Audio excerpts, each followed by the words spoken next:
Hello, hello, hello, and welcome to the Harmony and Humanity podcast, where we share our personal journeys, our universal truths. We're joined by a couple of beautiful co hosts. We've got Dr. Amethysta Herrick, say Hi. hello, Hello. and Dr. Lino Martinez. Yeah, happy holidays. Woo! So, we are discussing today all about gender affirming surgery. So, our experiences, our thoughts on it, our desires and consequences, Amethysta put in the description. So, it's going to be a cool discussion. Yeah. Yeah. So, oh my goodness, where do we start? Why don't we start It's very with what fresh you're on my facing? mind. Yeah. You haven't had any gender affirming surgery at this point, have you, Jasmine? No, I haven't. Can I ask one quick question first? Yeah. Thank you. Why not?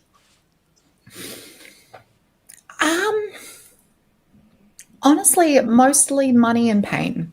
I'm a little bit of a sook when it comes to pain. And because I haven't felt that I've needed it. Sure. Because I've always, okay, well, here's the thing. When I was younger, I would have gotten a ton of surgeries. If I had the money to, the people that I looked up to online were those people that go to pumping parties and they're like, have ridiculous amounts of surgeries and still hate themselves and then have 10 more surgeries. Sure. Like that's what I idolized in a sense. And I'm pretty sure if I had the money and the ability to go through with it at that point, I'd probably be looking a little bit more like a Barbie doll. But yeah, I'm kind of grateful that I didn't. But isn't it interesting? When I was talking to somebody outside of any of this, because I was talking about somebody who had not had any surgery, and she said, "Why would you not get surgery?" And it went, well, I mean, sometimes we don't want it. Sometimes there are things we go, I don't need to change that. But you brought up, I think, the biggest point. Getting gender affirming surgery ends up being something you have to be able to afford. That's a pretty big privilege. That's a huge privilege. Should we define first what gender affirming surgery is? I mean, let's say somebody's hearing this and then they're like, "What's gender affirming surgery?" Yeah, let's do it. What is it on? What is gender affirming? Actually, this is a great question because what is it on the trans mask side? What all surgeries would you or could you get on the trans mask side? Here's the thing, though. Gender affirming surgery could be something to me, and it could be something to different to another trans man. Yeah. So to me, it could be metoidioplasty. Metoidioplasty means keeping like, or just to anybody, that is just generalizing here. It could be just getting the current phallus that grew with testosterone and just getting rid of the labia majora and kind of just doing things so that aesthetically it just looks a little more, I guess, more aligned to what they're hoping to see. Or could also be a phalloplasty. A phalloplasty is actually making a phallus out of parts of your body, whether it's your arm or the inner part of your thigh, and creating a phallus. And then, or it could be even a uroplasty, even getting the elongating the urethra so that a trans man is able to urinate out of their new phallus, or even out of their metoidioplasty, metoidioplastic. I don't even know how to say it, phallus. Or if that's what they need to have gender affirming surgery, or gender affirming surgery could possibly just be having a hysterectomy or even just an oophorectomy. I mean, even having your eggs removed and not everything removed, but some trans men want it all removed. So it really differs per individual, and sometimes it's just getting top surgery and not getting the bottom surgery, or vice versa. Sometimes getting bottom, not top. So it really that's why I had to ask, like, well, what does it mean for you? Because for all transgender people, it could be something different. What about will trans men ever get like any kind of facial masculinization? Yes. That's such a good question. Facial masculinization. I can't answer that because I haven't done that research. I haven't had the need to do the research, and I haven't had anybody confront me or ask me about it. and I would love to know. I mean, I'm sure it exists. I mean, just recently, a couple of nights ago, I was on Instagram, and it was like, it's just for cis men. It's like, you want a bigger jawline, you want bigger cheekbones, you know. It's like, click here, you know. And there's like this plastic surgeon, and it takes you to. So I'm like, if cis dudes are doing it, I'm sure trans dudes can do that too. So I think it just depends on what you want to do with your face, whether you're cis or trans, or I mean, I guess at that point it doesn't really matter. It's just kind of just changing your form, your face to look a little more chiseled or defined. Yeah. I could see that. I forget who it was, but there's someone I follow on Instagram who recently got facial masculinization surgery where, yeah, like plants in the bone structure and whatnot to get a squarer jaw and all of that kind of stuff. Actually, I'm pretty sure Elon Musk had that surgery as well. Really? So, can Yeah. I stop you? We need to stop Quite for one quick interesting. sec. I think maybe people are not hearing either you, Jasmine, or you, Lino. Is it? Can I get some sort of because I just checked settings Yeah. and I'm looking at it. We should be able to hear it. Can anybody type in one of the chats here whether you can hear either Jasmine or Lino, please? Hello, people. Can you hear us? Can you? There you go. Thank you. Testing. Yeah. Can Let you me hear hear all of Yeah. us? My wife just walked in and said, "Hey, we can't hear it." Oh, Okay, Zoe so hears all of good. us. So Zoe does. All right. Zoltaro. Hello, Okay. Zoltaro. Thank you. Zoe, have you Okay, heard us great. the whole time? Valentina. Okay, and Valentina. Thanks, Oh, hey, Valentina. Valentina. Good to see you, Aw, Valentina. Excellent. thank you, All right, all sweetheart. right. So I don't know. I got news that you couldn't hear that neither of you was hearable. Was audible? Audible. All right. Thank you. Oh, Sorry to have interrupted. all good. Do you? But So yeah, Jasmine. Oh, yeah, go ahead. that You're going to do it. No, you're probably going to do well, I exactly just what I want was to going to point ask out you. So that go ahead. gender affirming, potentially, I just want to point out that gender affirming surgeries is not only for trans people. People have gender affirming surgeries all the time. And if you look at the statistics, the majority of people that receive gender affirming surgeries, like breast jobs, like nose jobs, like Sure. all those types of things, they're all gender affirming surgeries. I love And that. cis people have them a True. lot more than trans people Yes. do. Yes. Right. Right. In fact, an interesting point here. You brought up Such a Elon great Musk. point. Yeah. How fascinating is it that Elon Musk was totally fine with gender affirming surgery for himself, but his transgender daughter can just go piss right off, right? Thanks, Elon. Thanks, Pop. But I don't Crazy think bit. he'd recognize it as gender affirming surgery No, of because cis course people not. often don't view it in that way. They're just like, oh, it's a cosmetic surgery. Like, Yeah. why? Oh, it makes me Right. feel more masculine. Oh, interesting. Right. Okay. Affirming Exactly. in That's gender? gender affirming. Yeah. Yeah. Yeah. So, That Oh my totally God. makes Jasmine, sense. what's the surgery that you're about to get in 2 days? 2 days, folks. Yes. In 7-Eleven. 2 days. Oh my 2 goodness. days. Holy moly. Whoa. I know. So I am about to get an orchiectomy, which is basically getting the sheesticles removed. And yeah, my decision around that has been coming for a long time, but I have put it off for ages because, again, I'm a little bit of a sook with pain. It's also a bunch of money.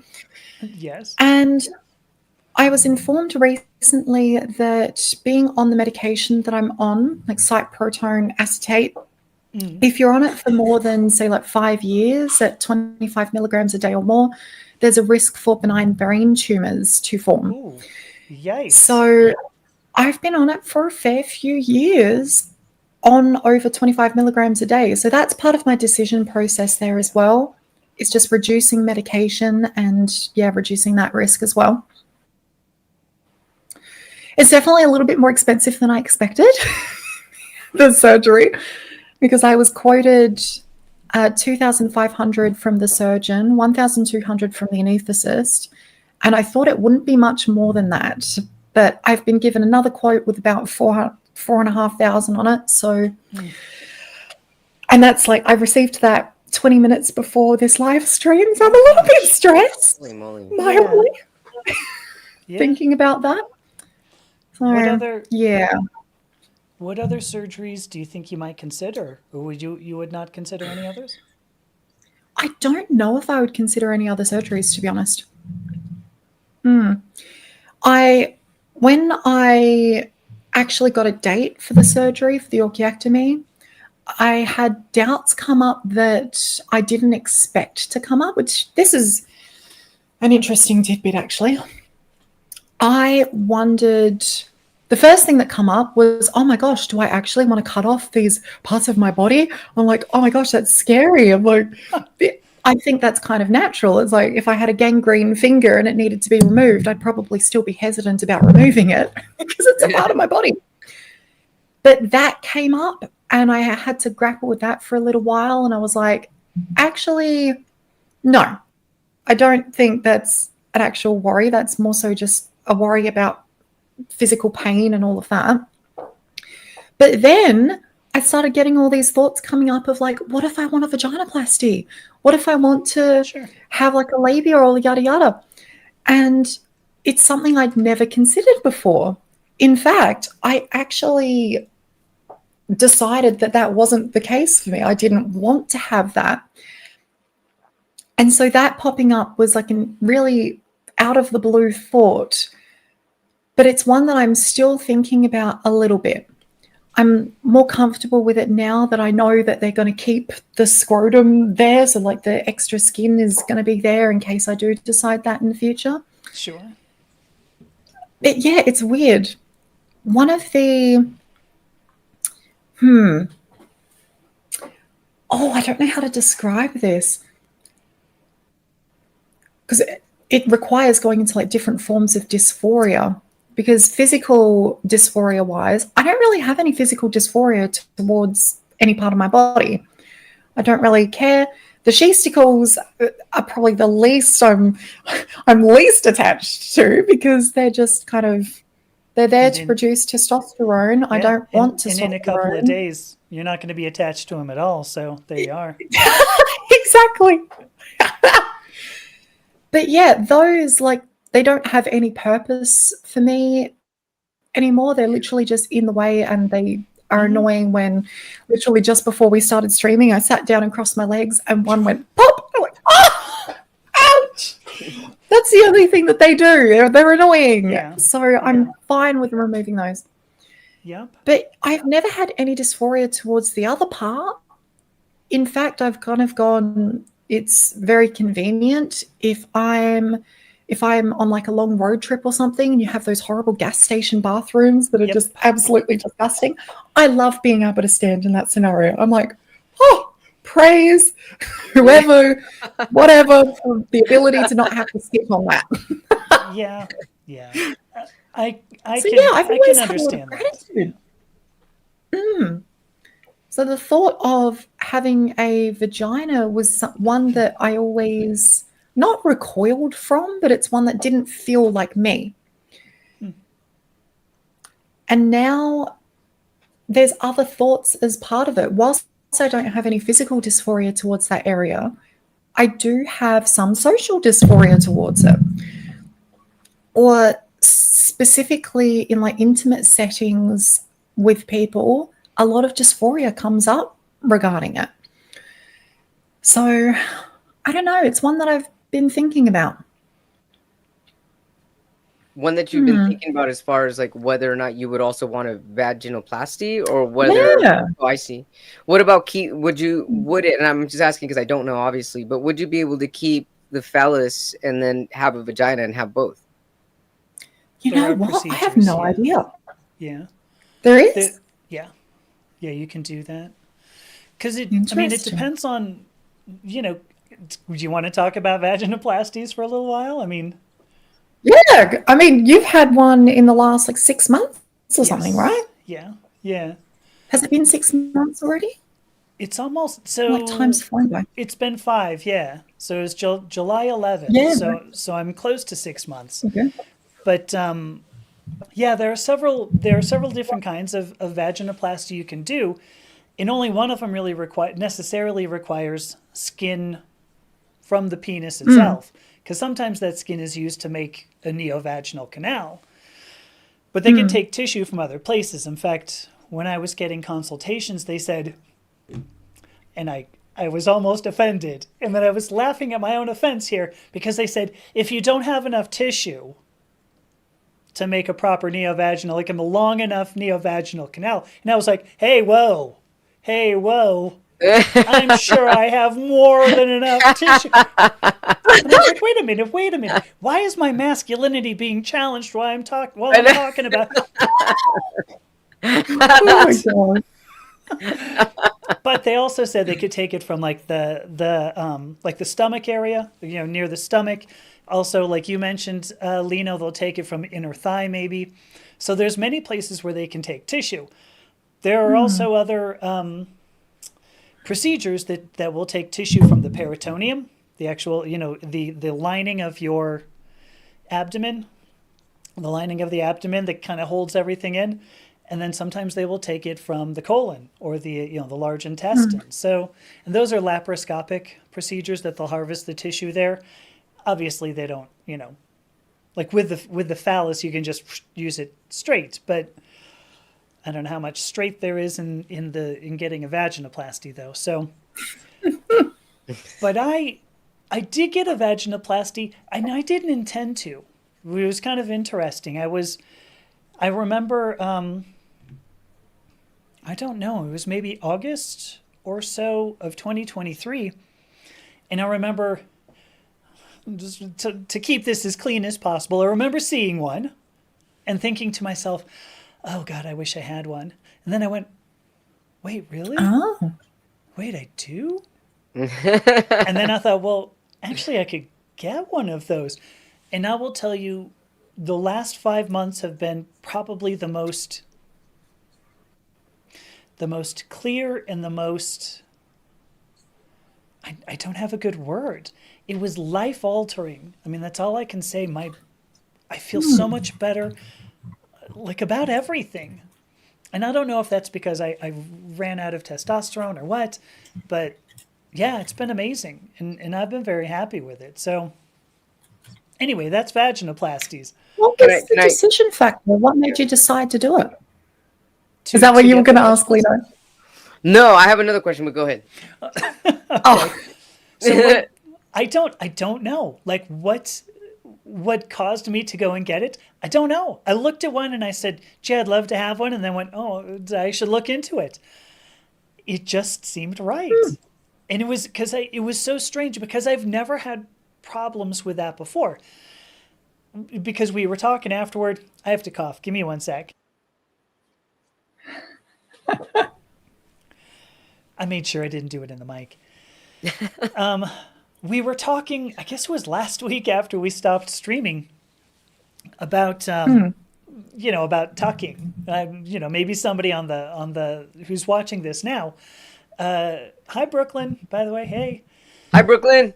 Maybe some of you know this, but you have like a little hole in the bottom of your pelvis. Everybody does, and you can actually stuff parts up there if you're assigned male at birth. And I had done this when I was, when I was doing drag shows when I was younger than Jasmine, so it's been a while. And I didn't know that. What? I thought you didn't know that I did drag shows, you mean, or that I was tucking? Oh, yeah. That you did drag shows. Oh, yeah. Yeah. It was pretty, I have to get off, I have to cough. There you go. Perfect, Brooklyn. So Brooklyn's saying sorry. It's funny because I'm going to take, I don't know what pronouns to use. This is so funny because they sent Lino a Marco Polo telling him I have to get off, I have to cough. So there you go. Jeez. So yeah, I did some drag shows. And if you want to look realistic, you're going to tuck that. So I learned how to do that. And so I never had any dysphoria around it because I thought, well, I can deal with this. But I don't know. Once I got on estrogen, it was different. And all of a sudden I went, I should do that. So I did. What was the question you were going to ask, Lino? I was wondering if you have any, like, when somebody, there's an amputee and they get phantom feelings on the organ that was removed. Do you get the phantom feelings? What an amazing question. And it's amazing because I have heard cisgender people who are assigned male at birth How about if I just say cisgender men? Cisgender men who have had, an accident or whatever, will get those phantom feelings. I never have. There was one time I went, ooh, that was a funny little prickle. And I thought, in my head, I went, that's a funny little prickle. What's wrong with my... And then I went, oh, I don't have them. So I don't know if I would call that a phantom sensation or not, but... I would say so. The missing parts, that's it. I've heard people, have years, men, the cisgender men have gone years going, oh gosh, I still feel it and it's weird, but not me. So That's interesting that you say that, because as you're saying that, what I'm feeling is that a lot of it has to be with like our spiritual and psychological connection to our body. I think so. If we feel that part completes us, then we're going to be missing it more. Yeah. Lino, can I ask you a question now? That's where my brain was going. Yeah, of course. Yeah. Did you get top surgery? Yes, I did. And I got top surgery, let's see, about 8 years ago. Oh, wow. 1911. About 7.5 years ago. Okay. Mm-hmm. Yeah, and it was really rough. And so because prior to having gender-affirming surgery, or having a double mastectomy, I had at the time already, to save my life from a rare genetic disease, I already had maybe close to 28 surgeries, and one that had been so major as to remove my urinary bladder. So to me, it was a no-brainer. Mastectomy, no problem.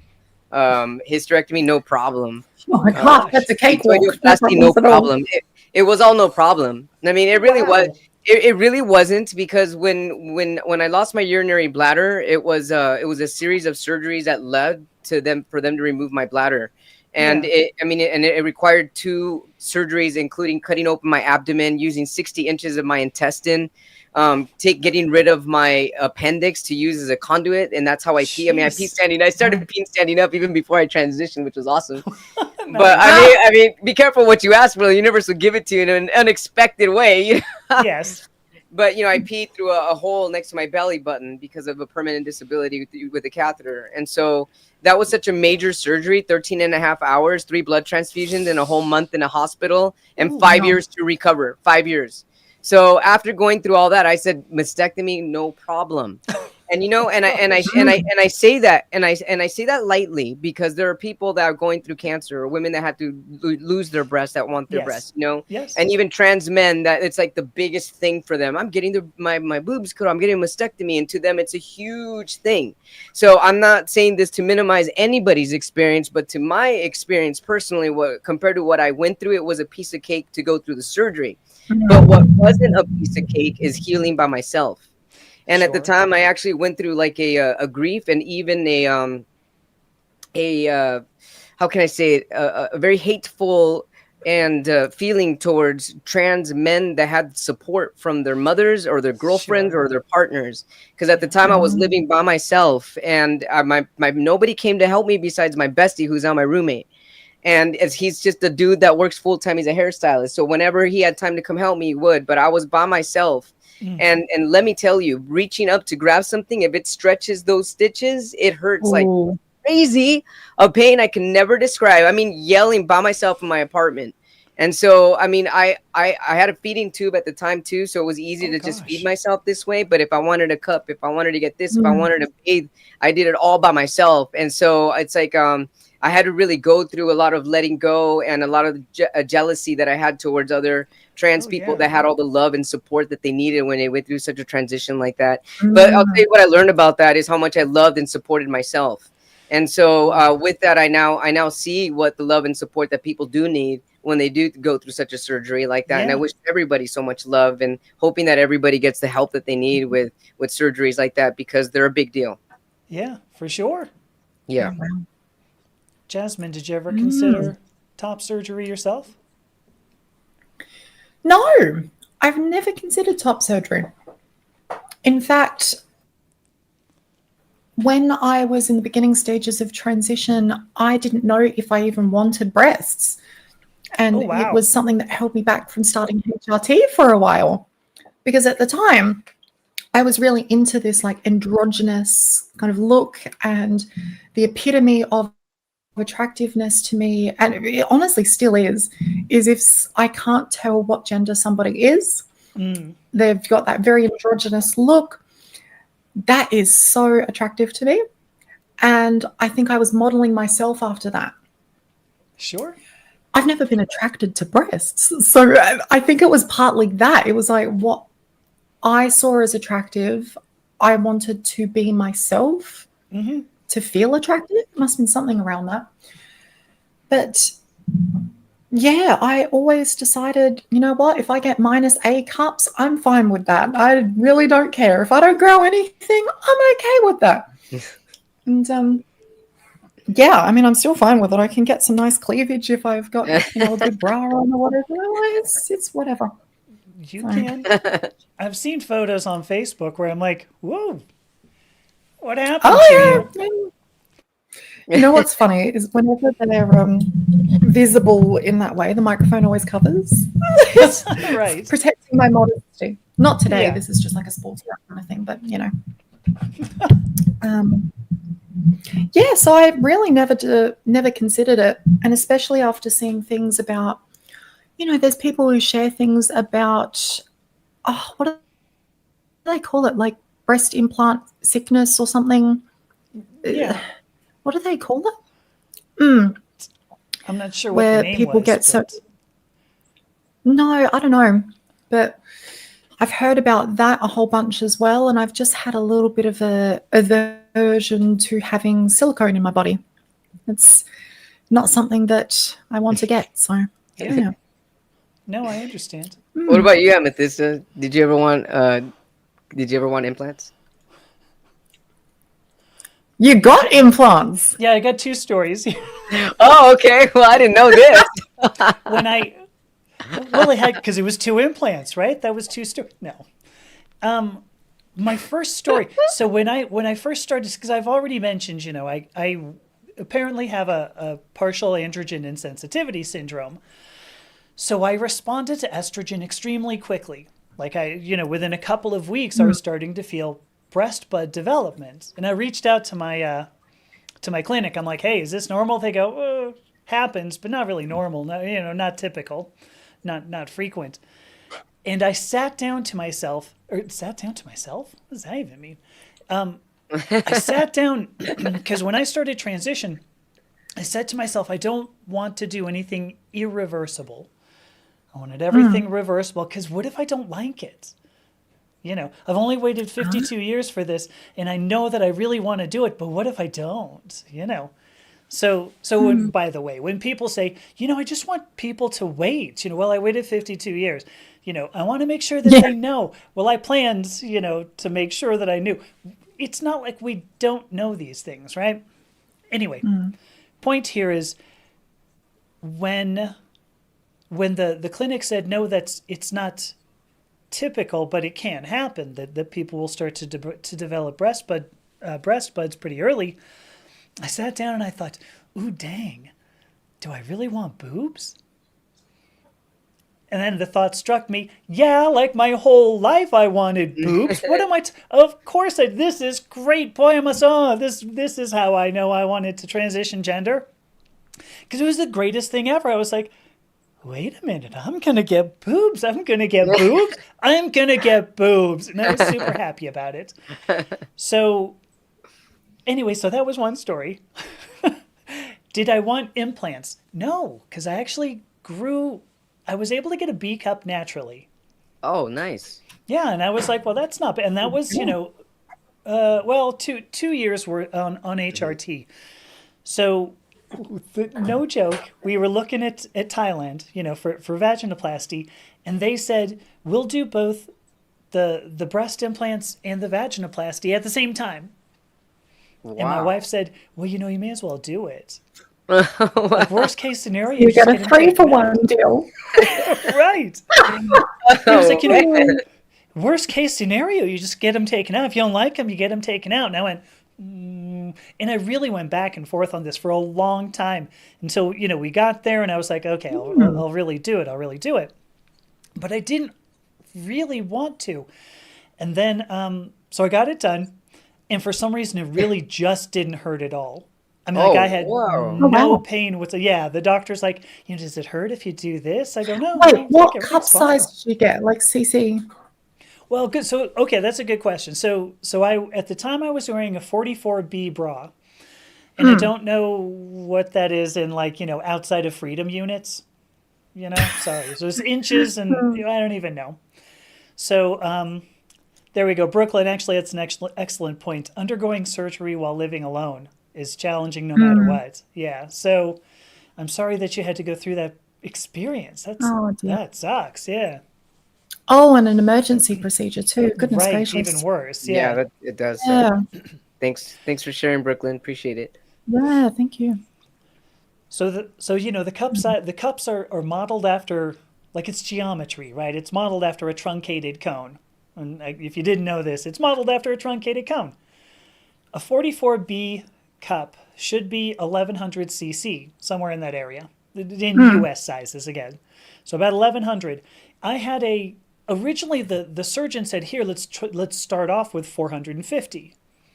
And I went, okay, sure. I'll put it in my bra. And I looked in the mirror and I went, holy cat's way too damn big. And the surgeon goes, too big? And I go, yeah, do you have something smaller? And he goes, I'm not sure. I had to do a Oh, little whoa. looking and goes, I What? can get 405s. Do you want to try 405s? So I put him in, if just, because it reminds me of driving in California. Only Lino's getting that joke now, but that's fine.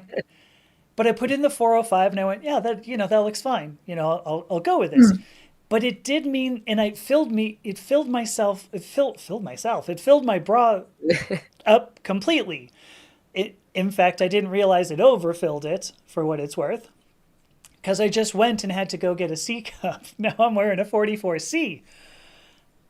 I also think I'm still growing because I can feel I can still feel breast bud pain. Mm.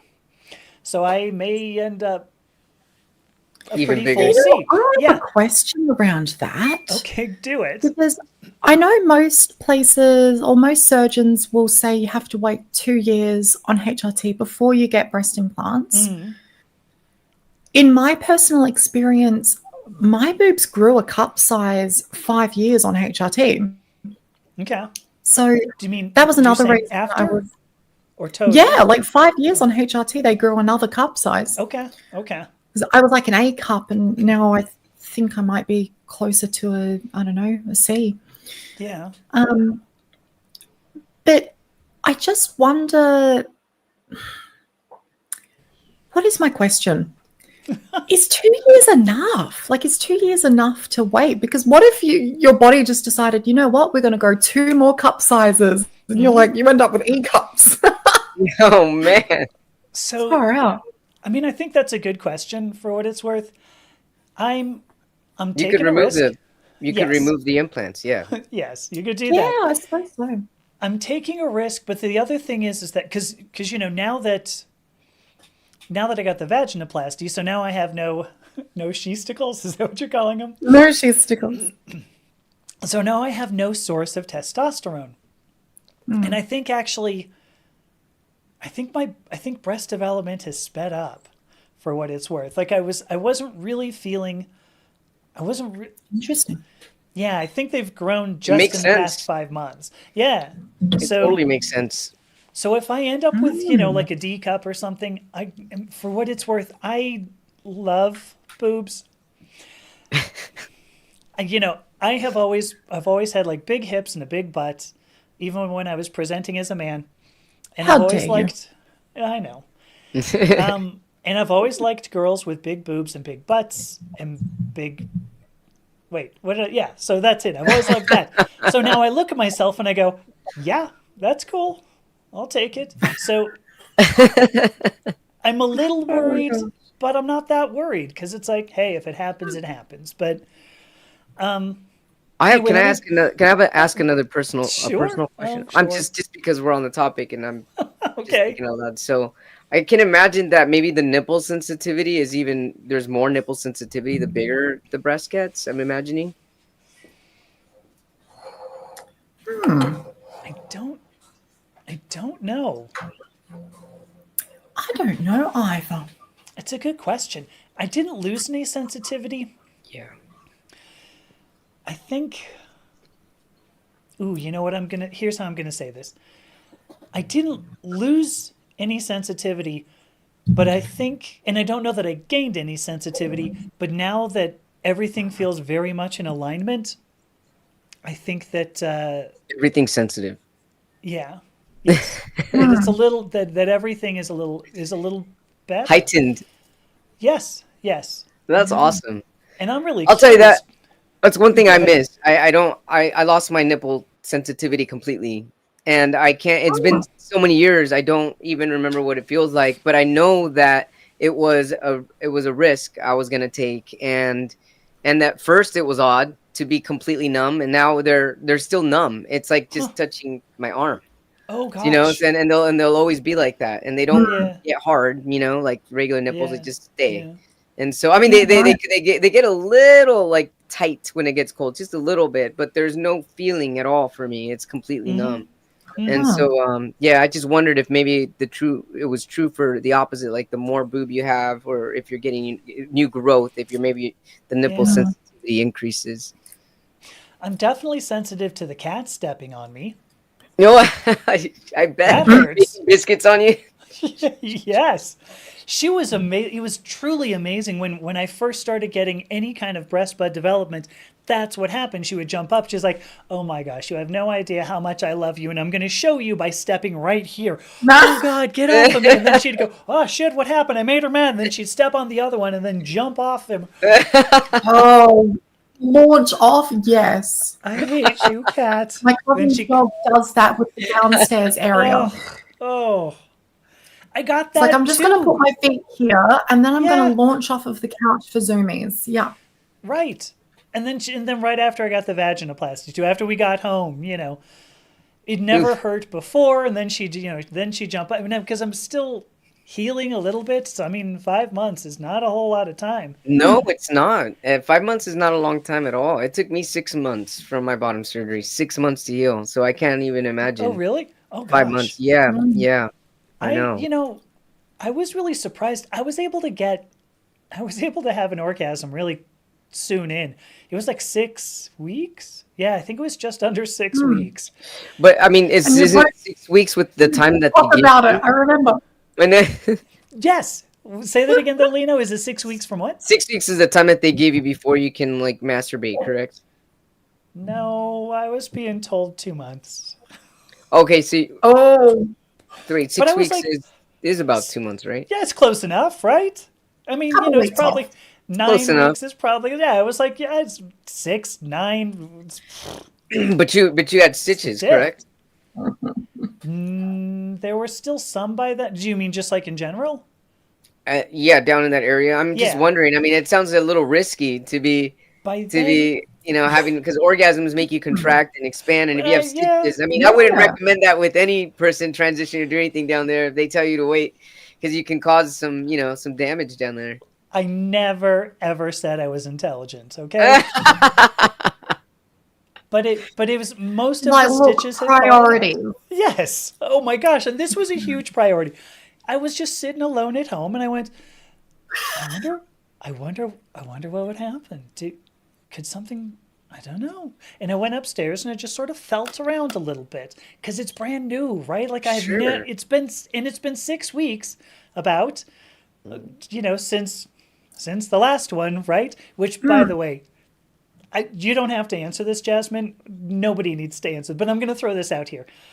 Before I got that bottom surgery, the night before, I was like, I better have one last go. Just Oh my gosh. Just reminded me of something. Okay. Well, now I want to hear. Go. This is great We conversation. were friends with time talking about just before her bottom surgery. Yes. She went and explored some CBT, and we're not talking about cognitive behavioral therapy. Okay. Wait. That's What the are class they teach at school. What's that? That's the class I teach. right? CBT. Oh, beautiful. Wait, what are we But talking yes, not about? that kind of CBT. Will we get banned if you say this? Oh I God! don't Wait a think I'm minute. allowed to talk about it. You just got it. I think so. Does anyone in the chat know, like Brooklyn, Zoe? Like, do you know what I'm talking about? With I don't CBT? I don't know you'll what get you're banned. talking about. It's cock and ball torture. Oh, That's- okay. We're gonna say it. Oh, never mind. That's I'm not the just- class I teach. No, that's not okay. Not cognitive behavioral. I teach cognitive behavioral therapy, not that. It may be time to start a new class. Let's just. Oh my goodness. But yeah, But- she decided to give it one last whirl. She's like, I'll never be able to be kicked in the balls again. So she decided to do that. Ow. I know. So anyway, don't so know I that did I'm- that. It- Wait, Not the I'm torture. sorry. Amethyst, you tortured it, No, or you mean no, you no, had no. one last No. hurrah? Yeah, it was one last try. I was sitting because in Thailand, they had the, so Zoe says yes. Dang, Ah, sister, what the, the other city. I'm in Thailand, right? And so they actually got there the night before because they're like, look, we want to make sure you're going to be good and relaxed, apparently, for this procedure you're about to get. They also wanted to make sure that I did the purge well enough. They gave me easily 2 liters worth of magnesium citrate. It was so much oh my God, it was The was purge? so What do you mean? well. They don't want you to void your bowels during surgery, so you empty them out. Oh, right. Right. Yeah, it's awful. So I'm lying in bed in the hospital, and I'm just like, what else can I do? Oh, I know what I can do. So I just figured, I needed one last go. Anyway, 6 weeks later, I'm sitting there. I'm like, hey, what could it be? So it's been 6 weeks at this point, running on 6 weeks. And it didn't take much. I was barely touching myself, just feeling, what's around in here. There was still a little bit of numbness in some of the areas. And it just kind of happened. And then I made a video about it. Yeah, Jasmine was right. I made a video about because that's what you got to do. You got to go, hey, I just had the best orgasm of my life. Let me tell you about this orgasm. What made it the best orgasm of your life? Amethysta. I'm trying to figure out how I want to formulate the answer to that. Okay. Because I think And what Brooklyn I would say... heard about it on a podcast. That's hilarious. She's just Oh, like, God, I'm did just you? going to share this orgasm far and wide. Yes. Everyone I've needs to never know talked about it. about orgasms Yes, before on my yes. podcast. Well, so yeah, I mean... Well, I went on a dedicated sex podcast at one point. So tell me about your orgasms. Oh, I'm well, like, that's fair. all right. But it was the best orgasm. These have been the best orgasms of my life because now they take much longer. First of all, I will say that because with the other parts, I could probably normally knock something off, as it were. Well, hang on a minute. Does it take longer though because you're not completely fully used to your new part, and maybe before you were just so used to that part, you were born with that part, and then now it's kind of getting to know this new part, and what's I think it's a good question, and I don't know that I know the answer to it. It's probably an aspect of it, but I think the bigger part is I think estrogen changed things. I think estrogen changes my sensitivity in general, and and things started taking longer once I was on the HRT. And Zoe, yes, this is absolutely something to look forward to, because to answer your question, I think that these orgasms are the best I've ever had because they have no shame attached to them. That's really powerful. It's And as you huge. said, it's 444 on my clock, so that's a confirmation right there from the angels. Right there. Yes. It was huge. I didn't expect, and when I've said it's life altering, there is so much pain and shame. What else? Pain and shame that I just dropped. I just lost. They just went away. Maybe they excised it from me in Thailand. I don't know. But now I have an orgasm, which I did last night, by the way. Just want to, in the bathtub. Hey, I was wondering. Which decreases sensitivity too. So that says something. Does it? Oh, I don't know. Yeah. I just was like, do you think the thing works in the water? Let me see if the thing works in the water. Thing works in the water there, by the way. Apparently it's waterproof. It's a great confirmation. But I don't know where I was going with this. I think it was just, all of the feelings I get are affirming, and they feel good. It's like all the things that I think are good about an orgasm, and none of the things that I thought was bad. And it's just, I can't even, like, I don't know how better to put that, but it just, everything is right, and everything is. That's really beautiful to be where you're at right now. Really, congratulations for Thank you. following your heart and really wanting to align yourself with your true energy. It takes a lot, and it takes a lot of courage. It really does.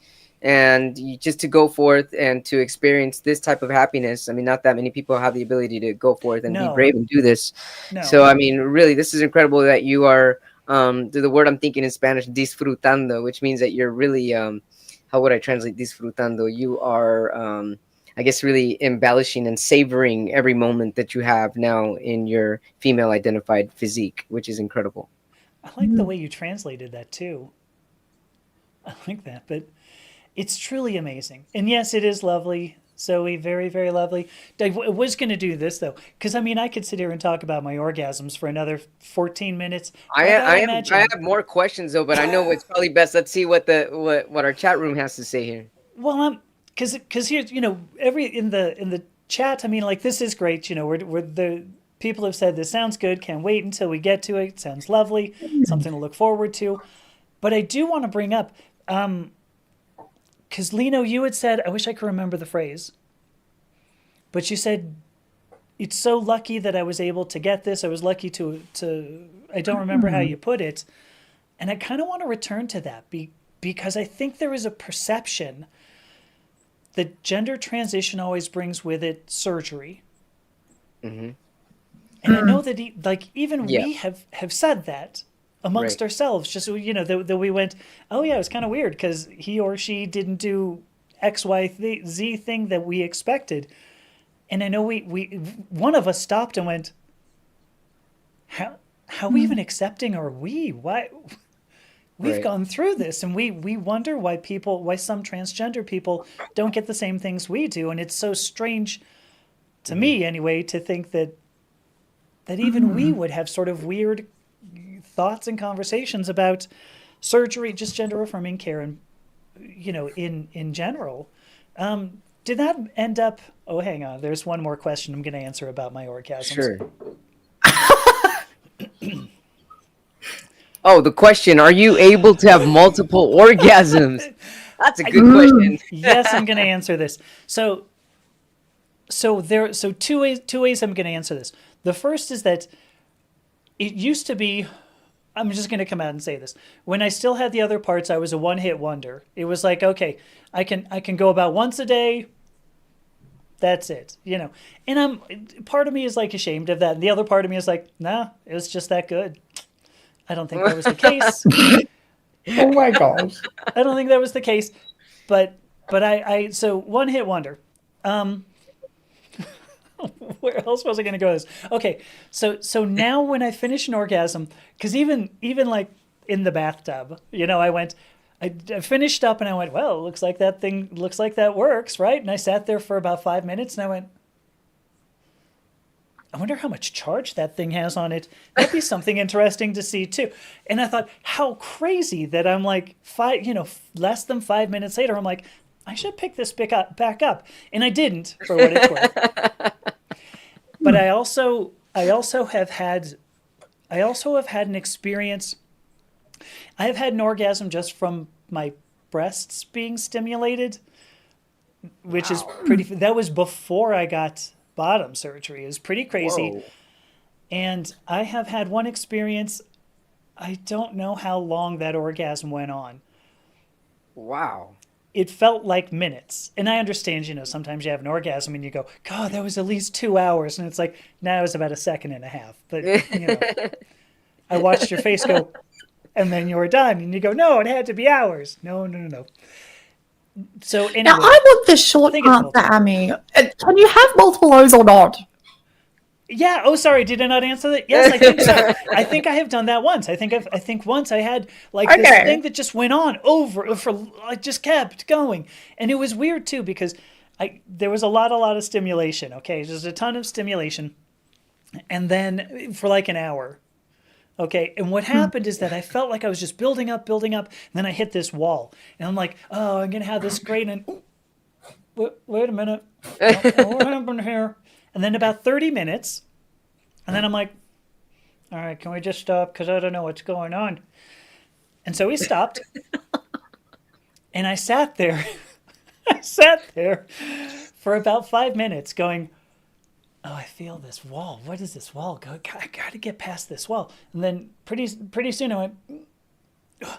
And that was the time when it felt like it was at least a minute or two worth of, because all of a sudden just like, I felt this energy that was so built up in my body. I'm like, how do I get rid of this? It felt like I had lightning in my fingers.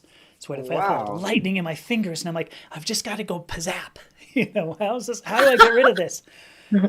And finally, for some reason, it just like all of a sudden it started to slide. And I'm not really sure how else to put that. It felt like I was sliding, discharging, and suddenly it just went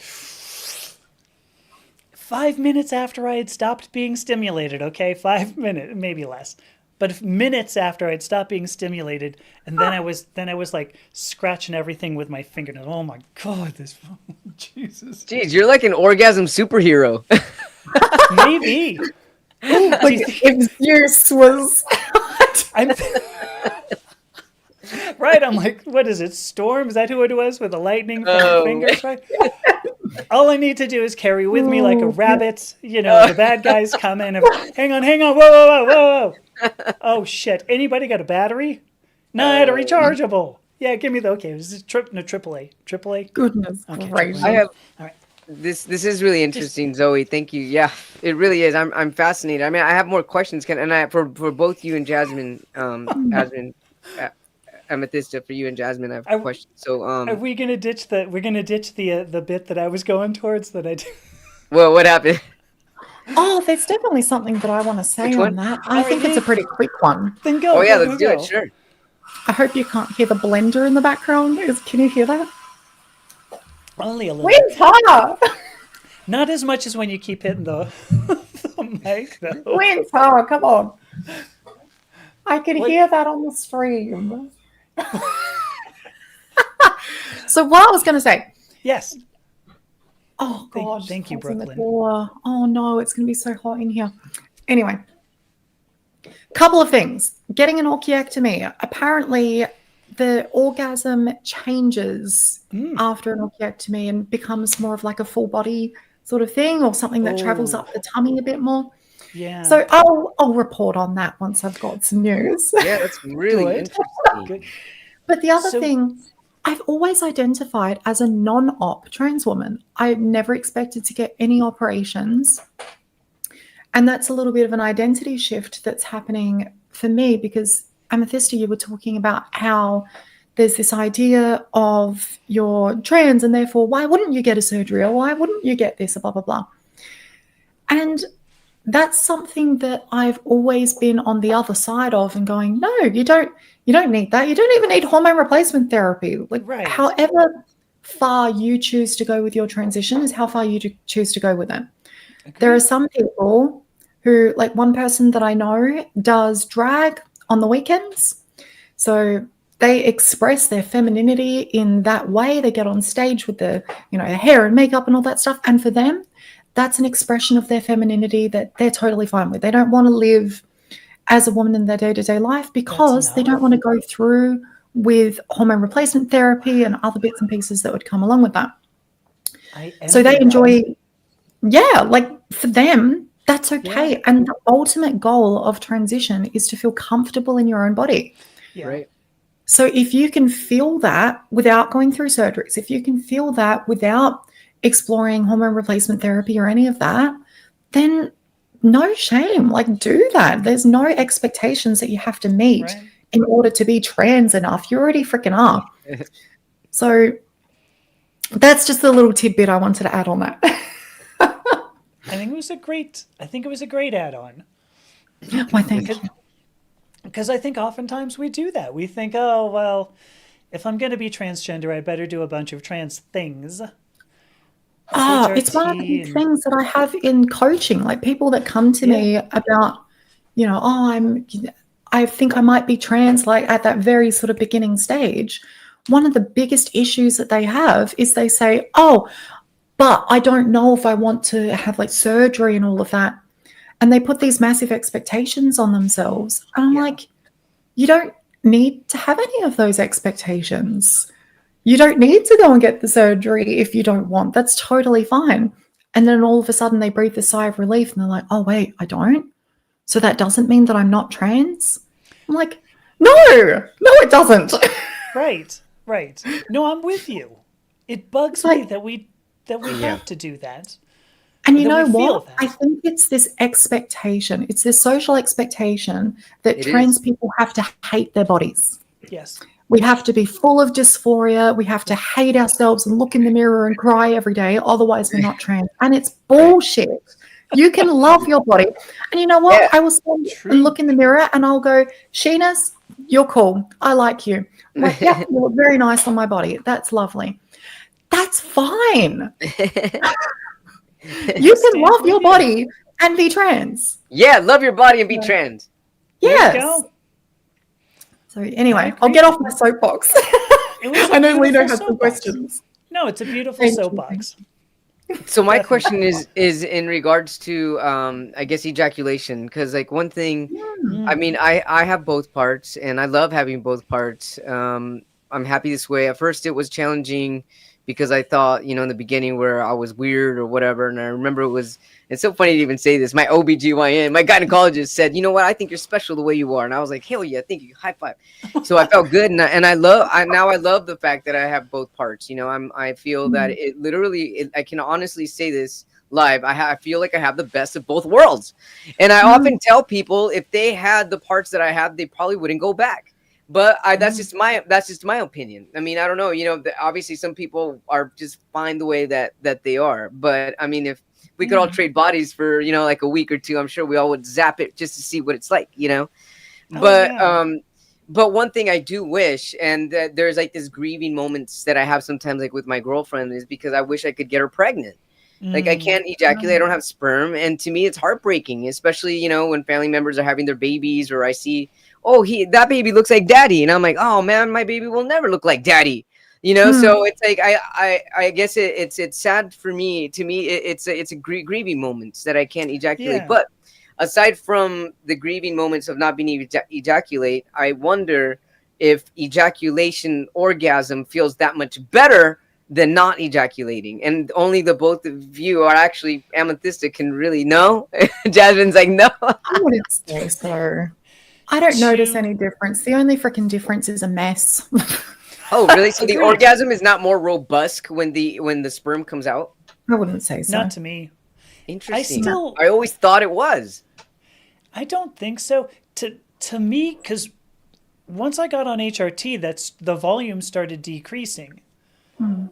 I don't know if you had the same, Jasmine, but Oh yeah, absolutely. yeah, because it started decreasing, and now, so now it feels. How much do I want to?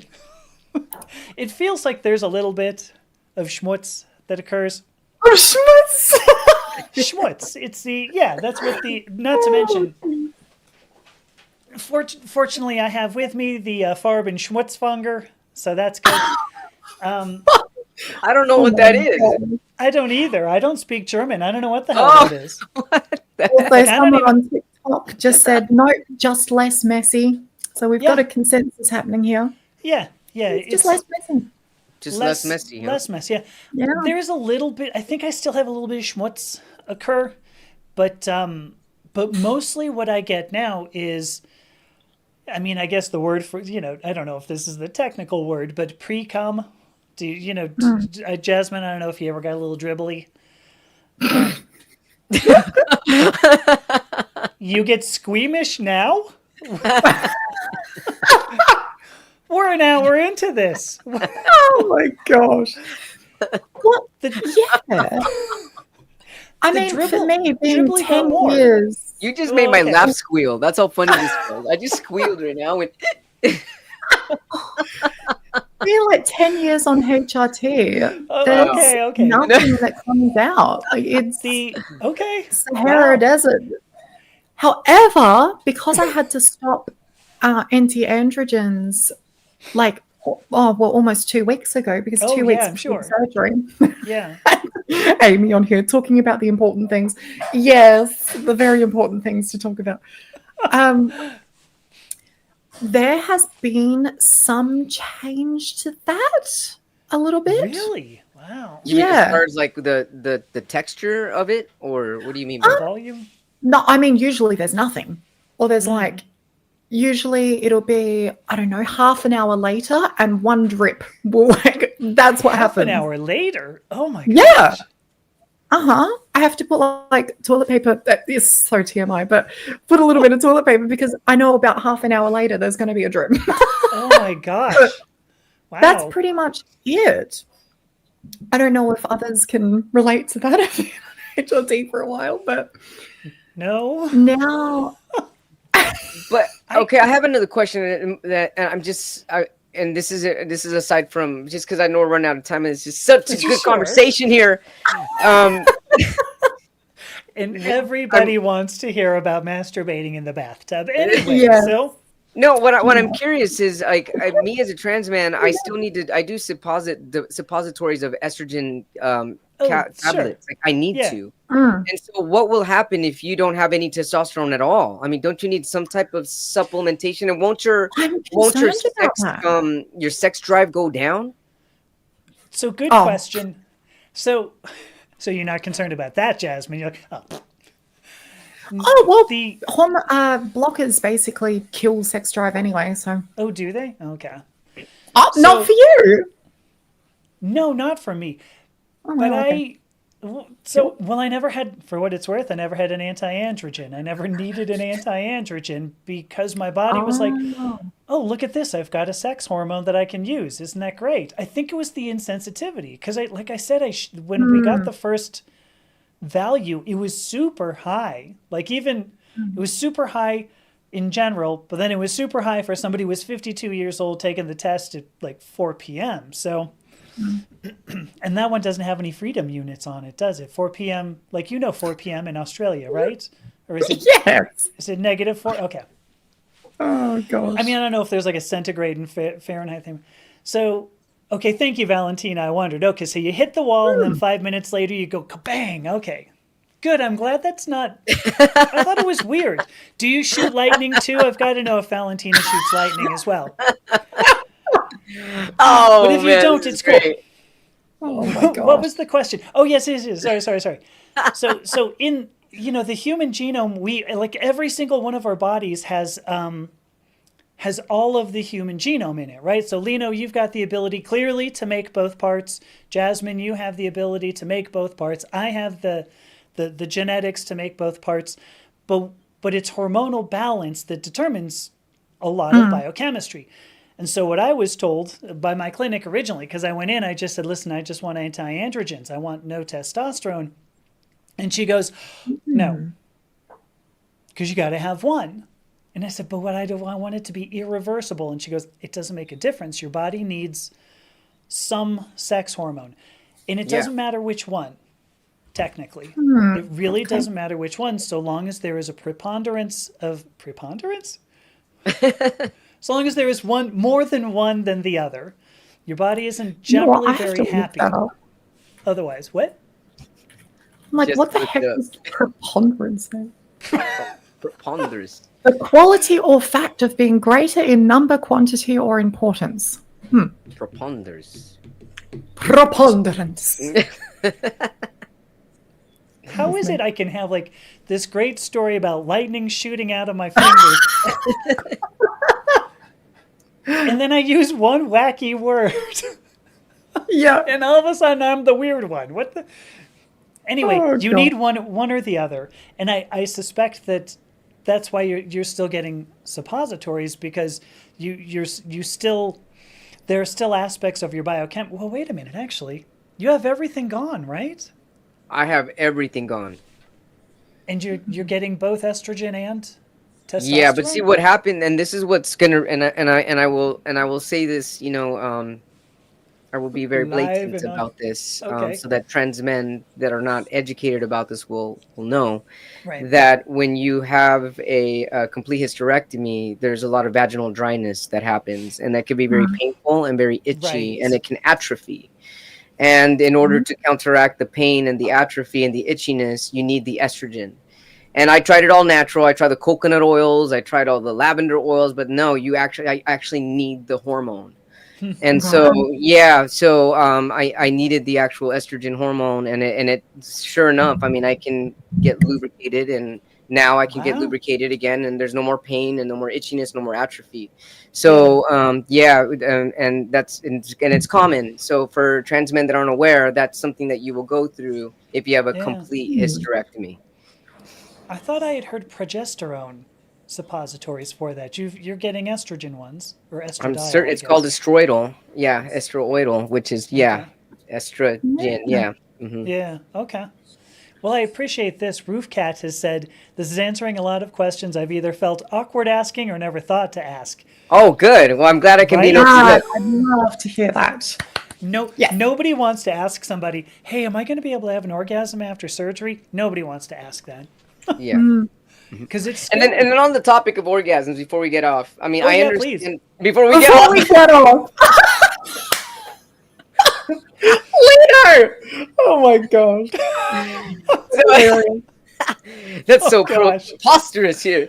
So as you were saying, Amethyst, and this is to also give trans people the opportunity to something to look forward to, and I'm sure that Jasmine will feel this too. That when you're more in alignment with what you really want for yourself, and when you're finally there, like for me as well, my orgasms are way different than it was as a female. I mean, as a female, it was more of a body high, and now it's kind of just centered in an area. But I'm okay Mm. with that, and I feel totally complete. And I understand what you mean with the shame because I don't have that shame anymore when I do self Cool. pleasure or even am with somebody sexually the way I was when Yeah. I was female identified. Now it's just Yeah. it's complete, it's calm, it's peaceful, it's fun. And there's definitely a unity that I have mind, body, soul, and spirit with that connection. Beautiful. Mm. So Yeah. beautiful. Yeah. So beautiful. Mm. Well, we got.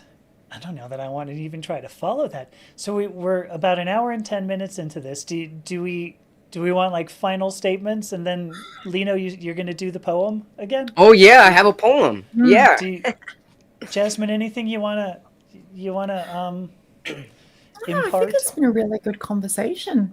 Okay, Amy on TikTok says the shame went away for me too. Oh, excellent. great. I'm one other thing That that I'm thinking about with surgery, like talking about gender affirming surgery, is hearing you, Amethysta, and hearing a friend of mine, Wendy Cole, talking about experiences after surgery. Oh, I feel confused. I feel conflicted.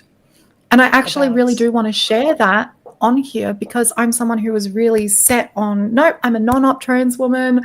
I'm not getting any surgeries. And now I'm like, okay, I'm going to get one. And now that that's actually a reality, I'm like, oh, but what about if I want more? I think this yeah, is excellent, Jasmine, and this is wonderful that you're willing to be open and talk to about your thought process as you're going through all this life with Mm, us and with the world. Because I mean, these are definitely real deal things that the transgender community go through, and some people will mm, even the shame of even now thinking about now what if I do want to go? Can I go yeah, against? It's like almost going against yourself, but you're really not. All you're doing is you're evolving, mm. and so as you change, Well, you're yeah, evolving the into yourself. insecurity, like the insecurity that it Yeah. brought up to have those doubts come up and those questions. There was one point where I was like, what if I wanted to detransition at some point? I was like, what the fuck? And then that was so weird because I'm like, I've been living as myself for over a for a decade. decade. Yeah, I'm very comfortable as myself. So I'm like, why would I ever want to detransition? But that thought still did come up. And there was a point where I could have chosen to use that as ammunition towards myself and said, oh, well, Yeah. you're not trans enough, or a real trans person wouldn't even consider that, or blah, blah, blah. Right. And I just think that's bullshit. Like, Yeah. that's Because nonsense. you're a real person. Yeah. But that question really did come up. And now I'm thinking, like, I'll elaborate on this as time goes on and after the surgery, how I feel and all of that. But, you know, my friend talking about having penetrative sex with a guy after her surgery really got me thinking about how much more comfortable I think I would feel in that situation. Really? And I think I would enjoy that situation a lot more, because a lot of my dysphoria comes up in intimate settings, particularly with cis men, actually, because there's that fear about what they might think, or is it awkward for them, or yada, yada. Sure. But in saying that, I've had a conversation with a cisgender woman who was talking about a similar feeling about her weight. She was saying she's overweight and she has those same kind of insecurities come up about, oh, is he not going to be attracted to me because of this, or blah, blah, blah. So I think it's a little bit more of a universal experience than I make it out to be sometimes, which is what this podcast is all about. Harmony and humanity. I believe so, because if you and I'm coming from, like, you know, the quantum spiritual level, but if you really think about the feeling of shame has no gender. So and the shame has no definition of experience to it. It's a vibration, shame. So whether it's someone experiencing it because they're overweight, or whether they have a penis or vagina, or whether someone will like it, it's just an experience of that frequency. Yeah. It's the same thing. That. And so I do wonder, is there some shame that I need to work through emotionally, or like on a mental level, or is it actually appropriate for me to seek that surgery in the future? Because I do see myself being a lot more euphoric and happy in those situations. But is that enough to want to have like the surgery and dilate for months? Or like, I don't know if that's enough. What do you mean enough? Enough of a reason, I suppose. Can I answer that just a little bit? Yeah, please. Someone answer. The first thing I'm going to say is it enough? Yeah. If that's what you want, absolutely. Is it, I mean, you may as well ask the question, were you trans enough to begin in the first place?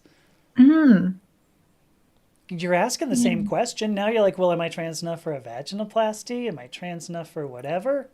Yeah. So I would say, it's also about how I view myself or how I would feel. Because personally, the idea of having a vagina, like looking into the mirror and imagining I have a vagina, it's very neutral. It's very similar to how I feel about my current body. It's just like, yeah, whatever. But in those intimate scenarios, in a situation where I'm interacting with someone else, it's not neutral. yeah. But then I'm somewhere on the asexual spectrum. I don't really care about like that sort of interaction very much. So that's what I mean by, is it enough of a reason?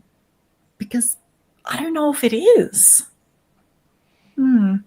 I think you're limiting yourself on your own. This is something you always tell me, Jasmine, by the way. So I'm just parroting back. Yeah. Can I give one more final thought on that, if you don't mind? Please do.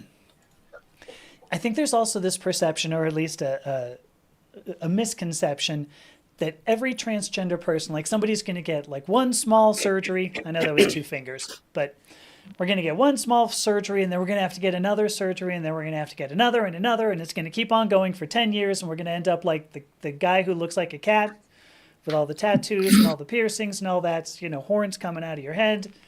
I guess cats don't have horns, do they? So maybe that's not that guy. Whatever. Maybe a superhero cat. Superhero lightning zapping cat. That's what it is. Yeah. A cat, son of Zeus. Right. A cat. I was really just thinking a cat who hit the wall like Valentina and me. And then... But I think there's that misconception that every single one of us is going to go through one surgery and then it becomes every surgery. And I don't think that's true. I I have not looked at my face and gone, oh, I need some sort of facial feminization surgery. I have looked at my face and gone, God, I wish I didn't have hooded eyelids. I wish I could get rid of some of the little baggy skin on my neck here. I wish I could do this. I wish I could do that.